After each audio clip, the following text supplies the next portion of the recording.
কলকাতার পূর্ব মেদিনীপুর জেলার ছাত্রদের ট্যাবের টাকা অ্যাকাউন্টে না ঢোকায় জেলা স্কুল পরিদর্শক 4টি স্কুলের প্রধান শিক্ষকের বিরুদ্ধে এফআইআর করেন তমলুক থানায়। অভিযোগের ভিত্তিতে তদন্ত শুরু করেন পূর্ব মেদিনীপুর জেলা পুলিশ। এরপর উত্তর দিনাজপুর থেকে গ্রেপ্তার হয় 3 জন। 2 জন গ্রেপ্তার হয়েছে চোপড়া থেকে এবং একজন ইসলামপুরের রামগঞ্জ থেকে। ধৃতদের নাম সিদ্দিক হোসেন, মোবারক হোসেন ও আসিরুল হক। পুলিশ সূত্র খবর, এদের 3 জনকেই ইসলামপুর কোর্টে তোলা হয়। ট্রানজিট রিমান্ডে এদেরকে মেদিনীপুর নিয়ে আসা হয়। পুলিশ তদন্তে জানা গিয়েছে ধৃতরা মূলত এক অ্যাকাউন্ট থেকে আরেক অ্যাকাউন্টে টাকা ট্রান্সফারের সিদ্ধহস্ত। বিষয়টি সম্প্রতি টের পায় পুলিশ।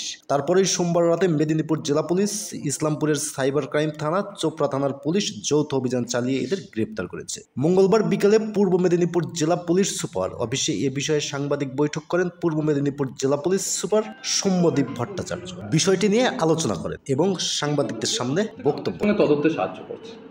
স্যার, এখানে একটা বিষয় মূলত ইউজার আইডি ওরা ফিল করেছে স্কুল কর্তৃপক্ষ। এটা আবার বলছি যে তদন্তের যেটা তদন্তের প্রসঙ্গ সেটা আমি এখন বলছি না, সেটা নিশ্চয়ই আপনারা জানতে পারবেন। এর সঙ্গে তো আমরা বিরাট একটা চক্র আছে, এটা মনে হচ্ছে দেখছি, আমরা খতিয়ে দেখছি সব। রাজ্য জুড়ে কি একটাই চক্র না বিভিন্ন চক্র? সেটা দেখুন, আমি আমার জেলাটা বলতে পারবো, ঠিক আছে? যে সমস্ত জেলা তাদের মতো করে ইনভেস্টিগেশন করছে, সেই অনুযায়ী ইনভেস্টিগেশন যেরকম এগোবে নিশ্চয়ই আপনারা জানতে পারবেন।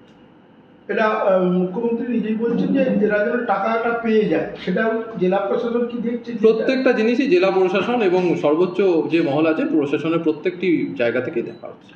ওদেরকে ট্রানজিট রিমান্ডে আনার পর আপনারা কি পিসিদের জন্য প্রেয়ার করছেন? আমরা নিশ্চয়ই পিসিতে নিয়ে তারপর বাকি ইনভেস্টিগেশন করব। নিশ্চয়ই। ঠিক আছে।